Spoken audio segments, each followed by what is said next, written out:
السلام عليكم ورحمة الله وبركاته.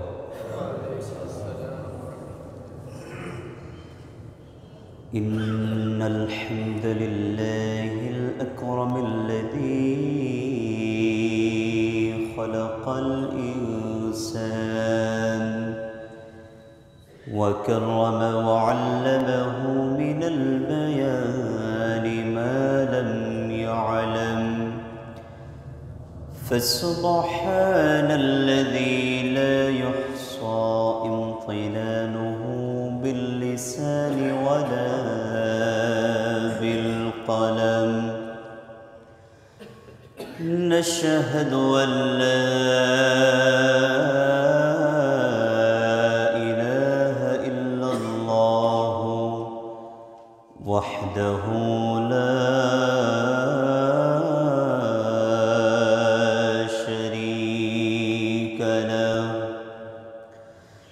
ونشهد أن سيدنا وحبيبنا وشفيعنا ومولانا محمدًا عبده ورسوله الذي أرسل رسوله بشيرا ونذيرا وداعيا إلى الله بإذنه وسراجا منيرا. فقد قال الله تعالى في كلامه المجيد وفي فرقانه الحميد সকলে পড়ুন আউযু বিল্লাহি মিনাশ শাইতানির রাজীম বিসমিল্লাহির রাহমানির রহিম সুবহানাল্লাযী আসরা বি'আবদিহি লাইলান মিনাল মাসজিদিল হারাম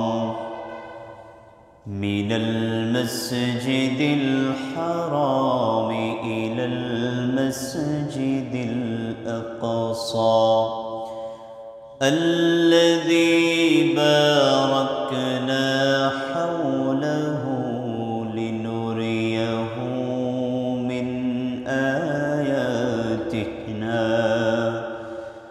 إنه هو السميع البصير. صدق الله العظيم وصدق رسوله النبي الكريم ونحن على ذلك لمن الشاهدين والشاكرين عن الحمد لله رب العالمين. وقال تعالى في شان حبيبه ومحبوبه ومعشوقه آمرا ومخبرا إن الله وملائكته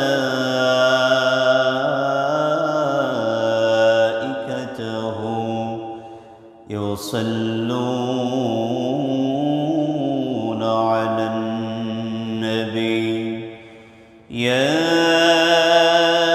أيها الذين آمنوا صلوا عليه وسلموا تسليما اللهم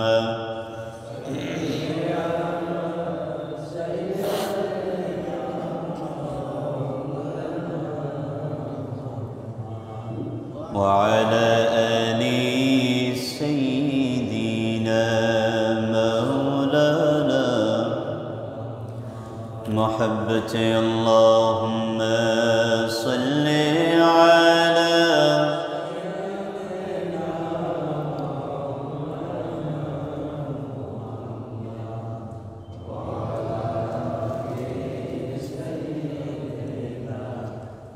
مولانا صلوا على محمد صلوا على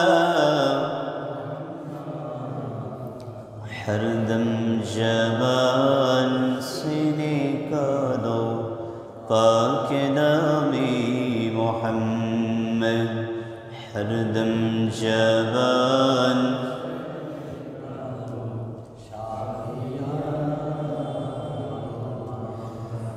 मेरे करीम से गर कतरा किसी ने मांगा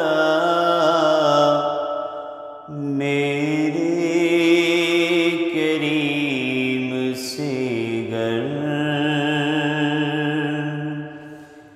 कतरा किसी ने मांगा दरिया बहा दिए हैं दुर्बे बहा दिए हैं दरिया बहा दिए हैं दुर्बे बहा दिए हैं अल्लाहुम्मा सल्ले अला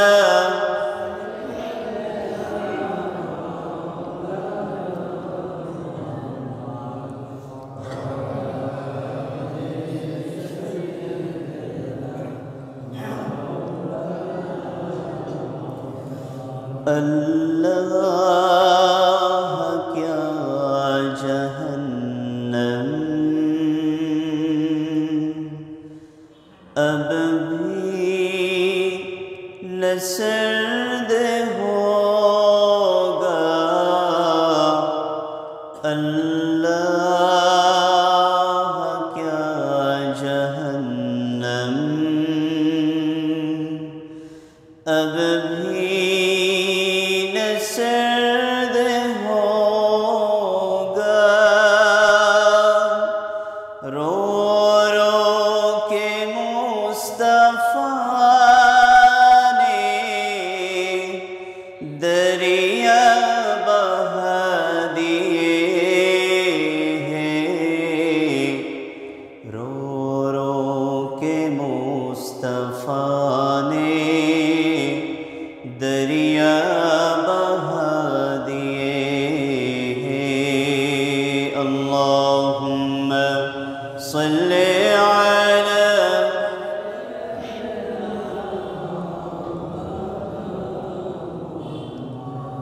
वअला आलि सय्यिदिना मौलाना सल्लु अला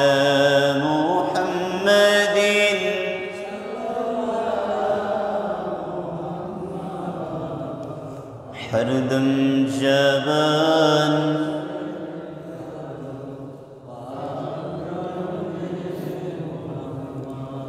हरदम जबान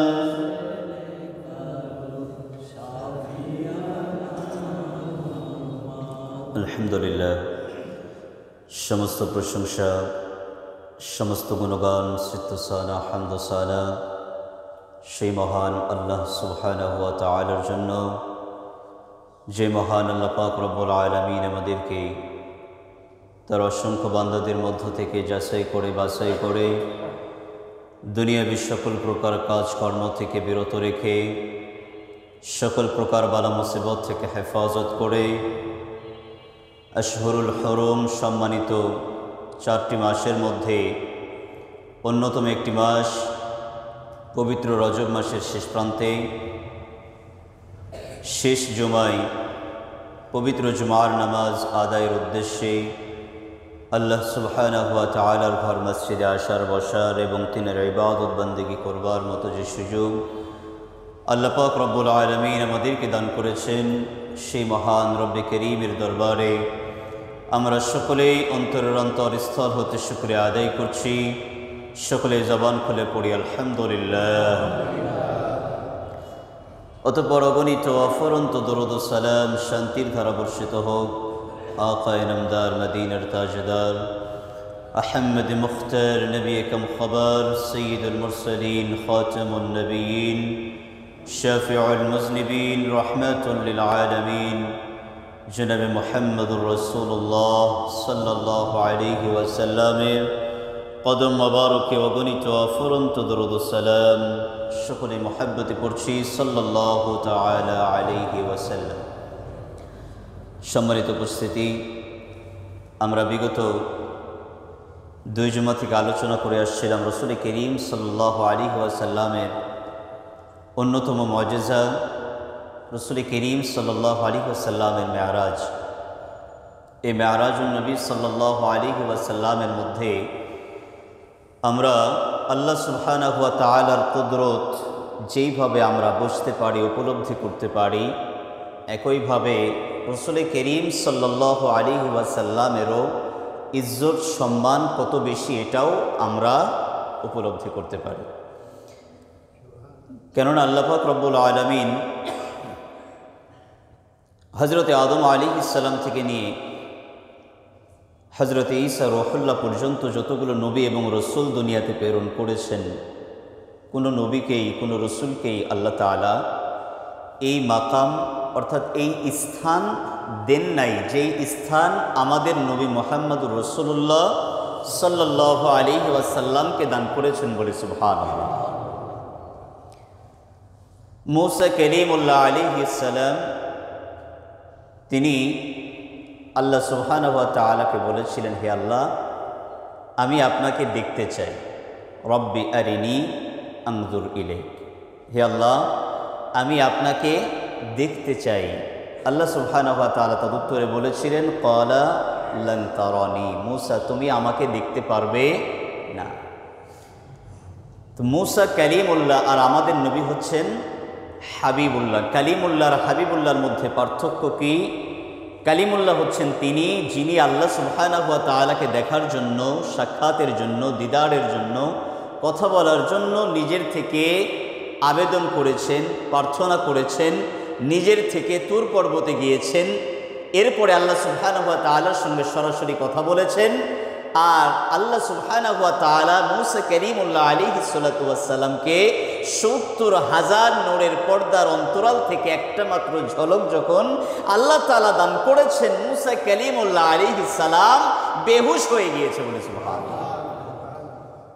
সেই স্তরে নিয়ে গিয়েছেন আপনার আমার নবী জনাবে মুহাম্মদুর রাসূলুল্লাহ সাল্লাল্লাহু আলাইহি ওয়াসাল্লামকে, তাও বিনা চাওয়াতে, বিনা আবেদনে আল্লাহ পাক রব্বুল আলামিন নবী আমার ঘরের মধ্যে ঘুমন্ত অবস্থায় ছিলেন, জিবরাইলকে পাঠিয়ে দিলেন, যাও জিবরাইল আমার নবীকে আমি আল্লাহর নিকটে ডেকে নিয়ে আসো বলি সুবহানাল্লাহ।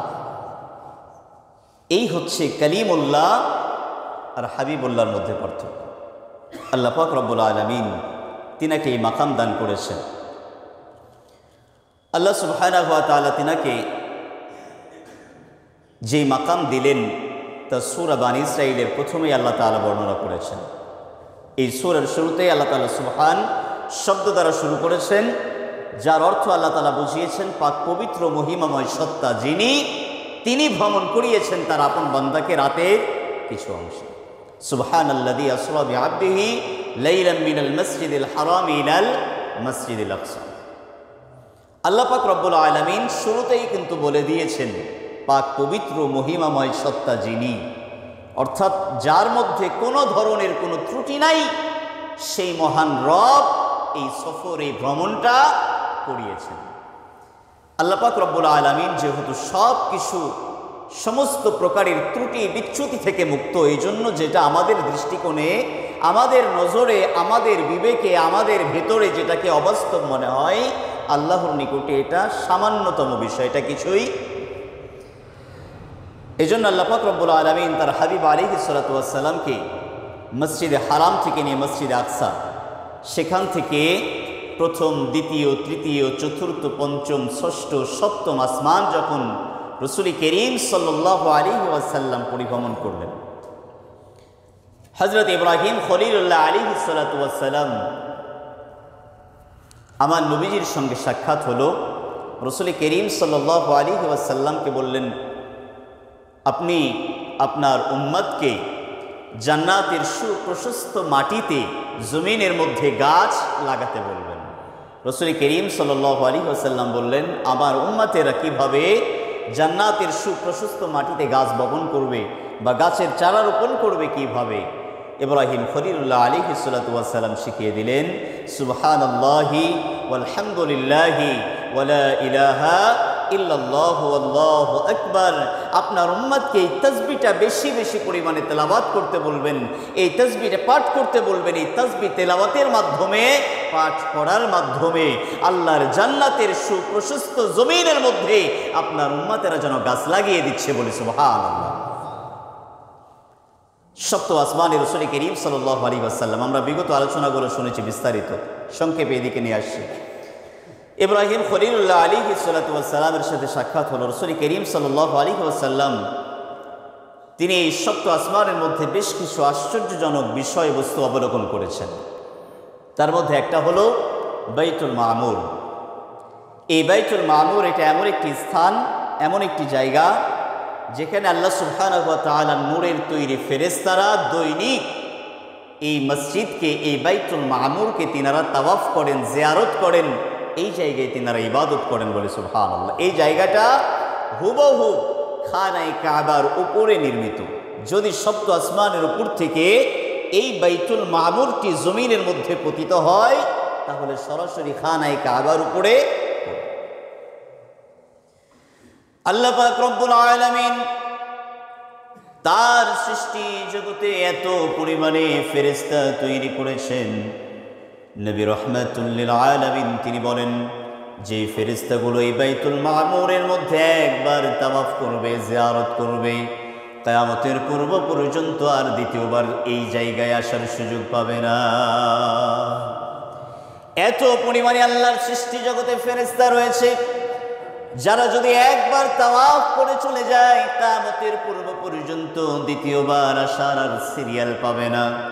আল্লাহর সৃষ্টি জগতে এতগুলো ফেরেশতা রয়েছে। আমার নবী বলেন, এই সপ্ত আসমানের মধ্যে নাহরুল হায়াত নামে একটা জায়গা আছে, একটা পানির ফোয়ারা আছে। এই নাহরুল হায়াতের মধ্যে জিবরাইল আমিন আলাইহিস সালাতু ওয়াস সালাম প্রত্যেক সেহরির সময়ে একটা বার করে ডুব দিয়ে ওঠেন। এই ডুব দিয়ে ওঠার পরে যখন তিনি তার ৬০০ নূরের পাখাগুলো ঝাড়া দেন, তার পাখাগুলো থেকে ৭০,০০০ ফোঁটা পানির ফোঁটা ঝরে পড়ে। আমার আল্লাহ পাক রব্বুল আলামিন প্রত্যেক ফোঁটার বিনিময়ে এক একজন করে ফেরেশতা তৈরি করে দেন।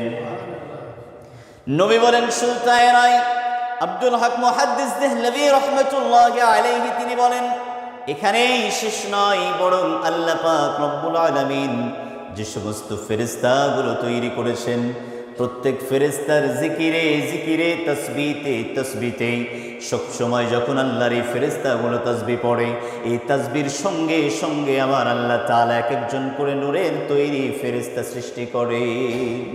এই ফেরেশতাগুলো দৈনিক এই বাইতুল মামুরকে তাওয়াফ করতেছে, জিয়ারত করতেছে। যেইভাবে খানায়ে কাবাকে হাজী সাহেবগঞ্জ জিয়ারত করে, তাওয়াফ করে, সব সময় চলছে। যারা একবার যায় দ্বিতীয়বার যাওয়ার আর কোনো সুযোগ। রাসূল করিম সাল্লাল্লাহু আলাইহি ওয়াসাল্লাম সপ্ত আসমান পরিভ্রমণ করে চলে গেলেন সিদরাতুল মুনতাহার নিকটে। জিবরাইল আমিন আলাইহিস সালাতু ওয়াস সালাম সহ সিদরার নিকটে আমার নবী বলেন, সিদরাতুল মুনতাহা এমন একটি জায়গা, সিদরা যার শব্দের অর্থ হলো কুল বৃক্ষ, বড়ই গাছ, আর মুনতাহা শব্দের অর্থ হলো শেষ প্রান্ত, শেষ সীমানা। অর্থাৎ সিদরাতুল মুনতাহা এমন একটি জায়গা যার ঊর্ধ্বে আর কোনো ফেরেশতা যাওয়ার মতো ক্ষমতা রাখে না। এই জায়গায় সব শেষ হয়ে যায়। আল্লাহ সুবহানাহু ওয়া তাআলার পক্ষ থেকে যা কিছু বিধিবিধান আসে, এই সব কিছু এই সিদরাতুল মুনতাহা এসে থেমে যায়। এখান থেকে আল্লাহর ফেরেশতারা, দায়িত্ববান ফেরেশতারা তা গ্রহণ করেন। আবার দুনিয়ার জমিন থেকে যা কিছু নিয়ে যাওয়া হয় নেক আমলগুলো, এইগুলো এই জায়গায় গিয়ে উপস্থাপন করা হয়। আল্লাহ তাআলার অশেষ কুদরতে এই জায়গা থেকে এই জিনিসগুলো আবার কি করা হয়, গ্রহণ করা হয়। সুতরাং এর ঊর্ধ্বে যাওয়ার মতো ক্ষমতা কার। নবী বলেন, এই বৃক্ষের ফল এবং পাতাগুলো এমন, নবী বর্ণনা দিয়েছেন, এই গাছের পাতাগুলো এক একটা পাতা হাতির কানের মতো, এক একটা পাতা হাতির কানের মতো। অপর বর্ণনায় নবী বলছে, এই গাছের পাতাগুলো এত পরিমাণে বড় যে এক একটা পাতার ছায়ায় আল্লাহর তামাম সৃষ্টি জগৎগুলা সংকুলান হয়ে যাবে বলে সুবহানাল্লাহ। একটা পাতার ছায়াতে এত বৃহৎ আকারের এই গাছের পাতা। নবী বলেন, এই গাছের ফলগুলো হলো হাজর নামক মটকার মতো। এই গাছের প্রত্যেক পাতায় পাতায় আমি দেখেছি আল্লাহ সুবহানাহু ওয়া তাআলার কিছু নূরের তৈরি ফেরেশতার, তার চারিদিকে রয়েছে সোনালী রঙের চড়ুই পাখি দ্বারা বেষ্টিত বলে সুবহানাল্লাহ। মূলত আল্লাহর এই ফেরেশতাগুলো আল্লাহ পাক রব্বুল আলামিনের নিকটে প্রার্থনা করেছিলেন, আল্লাহ গো, তোমার যে হাবিবের উসিলায় তামাম কায়নাত তৈরি করেছো, আসমান জমিন সৃষ্টি করেছো, ওই নবী রাহমাতাল লিল আলামিনকে আমরা দেখতে চাই। নবী রাহমাতাল লিল আলামিন যেই দিন মেরাজ রজনীতে গেলেন, ওই দিন আল্লাহ পাক রব্বুল আলামিন ওই ফেরেশতাদেরকে সিদরাতুল মুনতাহার বৃক্ষের পাতায় পাতায় তাদেরকে আসন দান করে আমার নবীকে দেখার সুযোগ দিয়েছেন। অপর বর্ণনায় নবী বলেন, জিবরাইল আমিন আলাইহিস সালাম সেই জায়গায় এমন একজন ফেরেশতার সঙ্গে আমার পরিচয় করিয়ে দিলেন, যে ফেরেশতার নাম হলো আজরাইল। জিবরাইল আমিন আলাইহিস সালাম তিনি বললেন, ইয়া রাসূলুল্লাহ, ইয়া হাবিবাল্লাহ, ইনি হলেন সেই ফেরেশতা যে ফেরেশতা মায়ের কোল খালি করে, সন্তানকে এতিম বানায়, স্ত্রীকে বিধবা বানিয়ে দেয়। এই হলো সেই ফেরেশতা যার নির্ধারিত সময় হয়ে যায়, এক সেকেন্ড না সামনেও যেতে পারে না পিছনেও যেতে পারে, নির্ধারিত সময়ে মানুষের জানটা কবজ করে নেয়। জিবরাইল আমিন আলাইহিস সালাম বলেন, ইয়া রাসূলুল্লাহ, ইয়া হাবিবাল্লাহ, যে সিদরাতুল মুনতাহা বৃক্ষটি দেখা যায়, এই গাছের প্রত্যেক পাতায় পাতায় আদম সন্তানের নাম লিপিবদ্ধ আছে। যখন আদম সন্তানের মৃত্যুর সময়টা ঘনিয়ে আসে, এই গাছের পাতাটি হলুদ বর্ণের হয়ে যায়। যখন ঝরে পড়ার সময় হয়, মানুষের মৃত্যুর সময়টা তখন ঘনিয়ে আসে। যখন এই গাছের পাতাটি ঝরে পড়ে, তার থেকে 40 দিন পরে ওই মানুষটার জানটা আমি আজরাইল কবজ করে নেই। নবী গো, যেই দিন এই গাছের পাতাটা হলুদ হয়ে যায়, আবার যখন জমিনের মধ্যে ঝরে পড়ে, নবী গো, আমি ওই পাতাটা নিয়ে ওই পাতার মধ্যে লিখিত নামটা দেখি, আর ওই বান্দার নিকটে দৈনিক তার সামনে দিয়ে সকালে একবার বিকালে একবার যাওয়া আসা করি। আর ওই বান্দাকে আমি বলি, এ আল্লাহর বান্দা, ফিরে আয়, ফিরে আয়, ফিরে আয়, আল্লাহর দিকে ফিরে আয়, সময় ঘনিয়ে এসেছে, তোর মৃত্যুর সময় ঘনিয়ে এসেছে। নবী গো, এইভাবে আমি ওই বান্দাকে দৈনিক 40 দিন দৈনিক 2 বার করে ওই বান্দাকে আমি আজরাইল সতর্ক করতে থাকি। এই গাছের পাতাটি যখন ঝরে পড়ে, এরপরে 40 দিন পরে আজরাইল বলছে, এর 40 দিন পরে নির্ধারিত সময় যখন হয়ে যায়, তখন আমার উপরে যখন নির্দেশ চলে আসে, আমি ওই বান্দার জানটা সঙ্গে সঙ্গে কবজ করি।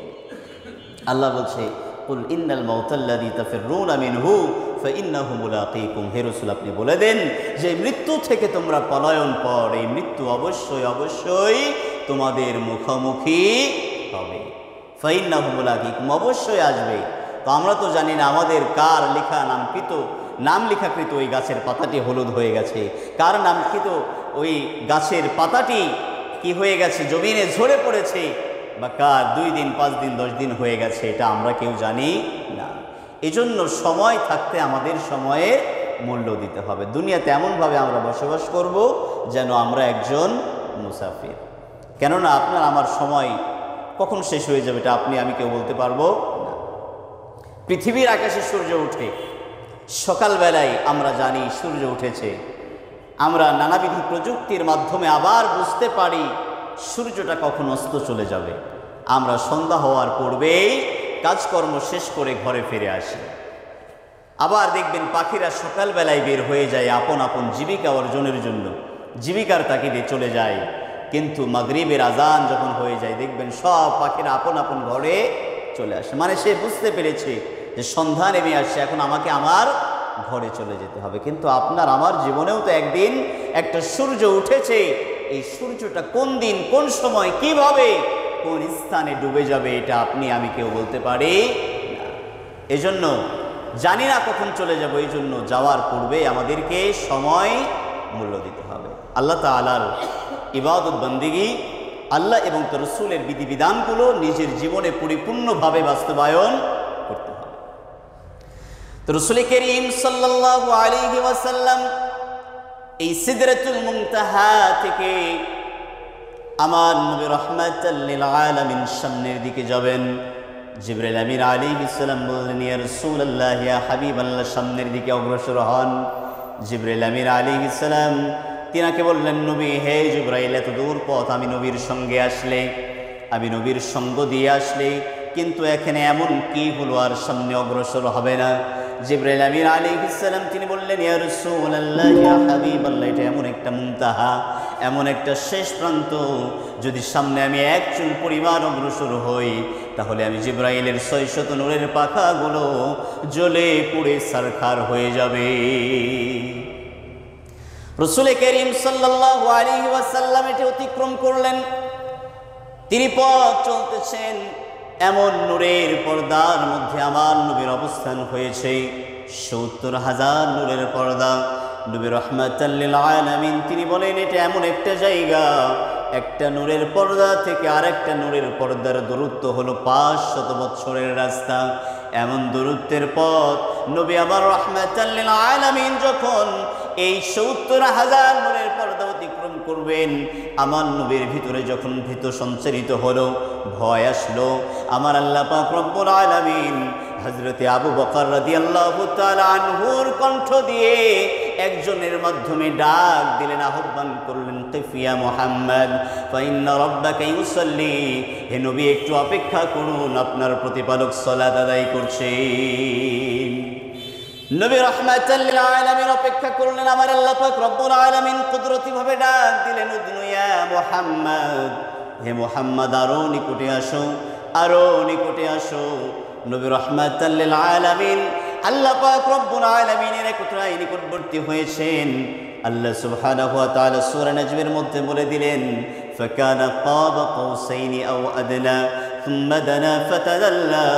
আমার আল্লাহ পাক রব্বুল আলামিনের মধ্যে বললেন, আমার নবী আমি আল্লাহর এতটাই নিকটবর্তী হয়েছে যে দুইজনের মধ্যে 2টা ধনুক বা তার চাইতেও কম ব্যবধান ছিল। এত কম ব্যবধান ছিল আল্লাহ এবং রাসূল করিম সাল্লাল্লাহু আলাইহি ওয়াসাল্লামের মধ্যে। রাসূল করিম সাল্লাল্লাহু আলাইহি ওয়াসাল্লাম আল্লাহ সুবহানাহু ওয়া তাআলার দরবারে হাদিয়া পেশ করলেন, আত্তাহিয়াতু লিল্লাহি ওয়াস সালাওয়াতু ওয়াত তাইয়্যিবাতু।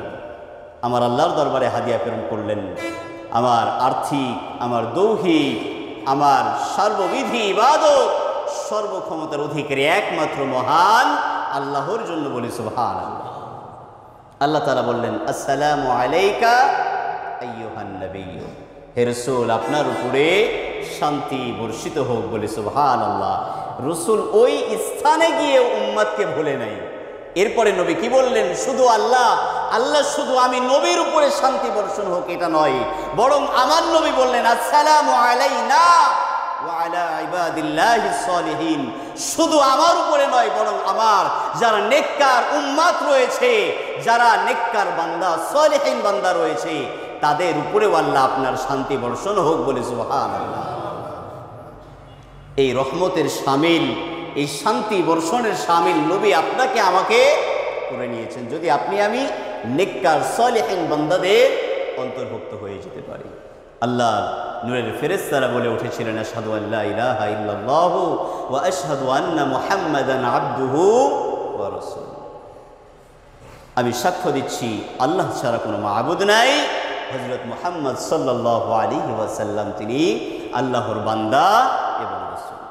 নবী বললেন, ইয়া রাসূলুল্লাহ, আপনি তো আপনার মহান রবের দরবারে এসেছেন। আপনার মহান রবের দরবার এমন একটি জায়গা যেখানে যদি কেউ আসে খালি হাতে ফিরে যায় না। নবী গো, কি চান আপনার উম্মতের জন্য? আপনার গুনাহগার উম্মতের জন্য কি নিতে চান আপনি? আল্লাহ পাক রব্বুল আলামিন যখন বললেন, নবী বললেন, ইয়া আল্লাহ, আপনার চাইতে ভালো আল্লাহর সৃষ্টি জগতের কেউ জানেন না। আপনি তো সব কিছুর উপরে ক্ষমতাবান, আপনি সব কিছু জানেন। সুতরাং আল্লাহ, আপনি যেটা ভালো মনে করবেন আমার উম্মতের জন্য আপনি সেটাই দান করেন বলে সুবহানাল্লাহ। আল্লাহ পাক রব্বুল আলামিন 50 ওয়াক্ত নামাজ দান করলেন। আমরা শুনেছি এই কথা অনেকবার।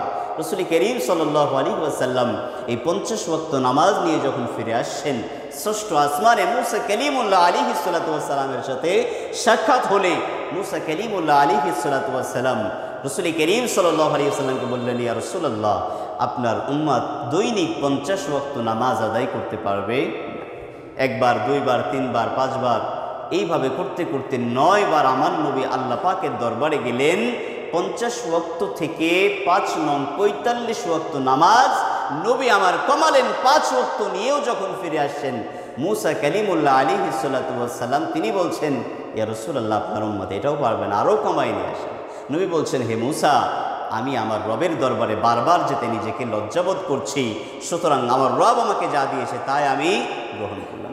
তো মুসা কালিমুল্লাহ আলাইহিস সালাতু ওয়াস সালাম যেটা বলেছে এটা তো সঠিক বলেছে। কথা বলেন ঠিক কিনা? সঠিক বলে নাই? ঠিক বলেছে। কেননা তিনি বলেছেন আপনার উম্মত এটাও আদায় করতে সক্ষম হবে না। তো আমরা তো সেটাই করছি এখন, 5 ওয়াক্ত নামাজ আদায় করতে সক্ষম হচ্ছি না। কিন্তু আল্লাহ পাক রব্বুল আলামিন কোরআনুল কারীমের মধ্যে বলেন, মান জাআ বিল হাসানাতি ফালাহু আশরু আমসালিহা।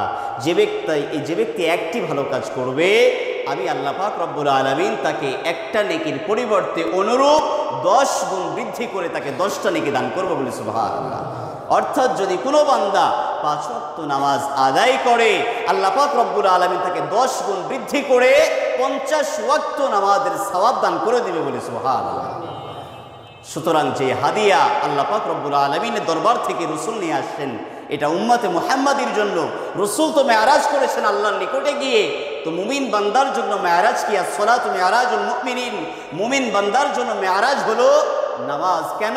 কেননা রাসূল করিম সাল্লাল্লাহু আলাইহি ওয়াসাল্লাম বলেছেন, ক্বালা আন তা'বুদাল্লাহা কাআন্নাকা তারাহু ফাইন লাম তাকুন তারাহু ফাইন্নাহু ইয়ারাক। তুমি এমন ভাবে আল্লাহর ইবাদত করবে যেন তুমি আল্লাহকে দেখতে পাচ্ছ বলে সুবহানাল্লাহ। তো নামাজটাই তো মুমিনের জন্য কি হবে?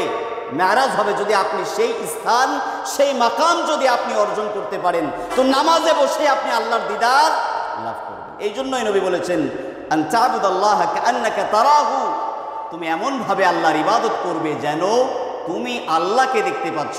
ফাইন লাম তাকুন তারাহু, আর যদি তুমি আল্লাহকে দেখতে না পাও, ফাইন্নাহু ইয়ারাক, তাহলে তুমি এটা মনে করবে যে আল্লাহ পাক রব্বুল আলামিন তোমাকে দেখতে পাচ্ছেন। সুতরাং যদি আমরা এই বিষয়টা মাথায় নিতে পারি যে আল্লাহ আমাকে দেখতেছেন, আমি দেখতে পাচ্ছি না, তো কি হয়েছে? আল্লাহ আমাকে দেখতে পাচ্ছেন, তাহলে আপনার ইবাদতের মধ্যে খুশু, খুদু, বিনয়, একাগ্রতা যখন আসবে, তখন আপনি সফল নামাজি হয়ে যাবেন।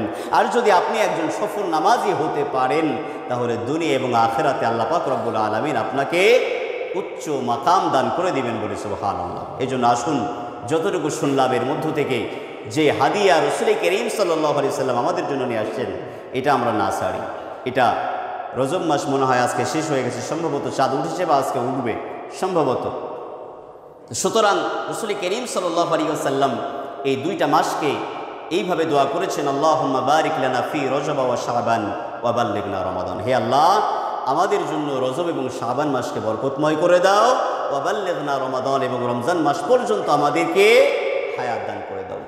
এই আবু আর-রাহ বালখি রহমাতুল্লাহি আলাইহি এই 2টা মাসকে বলেছেন যে রজব মাস হচ্ছে বীজ বপনের মাস, আর শাবান মাসটা হচ্ছে এই বীজে পানি দেওয়ার মাস, আর রমজান মাস হচ্ছে ফসল কেটে ঘরে ওঠানোর মাস। সুতরাং এখন আপনি যদি ব্যর্থ হন তাহলে এটা আপনার নিজের ব্যর্থতা, এটাতে আল্লাহ পাক রব্বুল আলামিনের কোনো ক্ষতি হবে।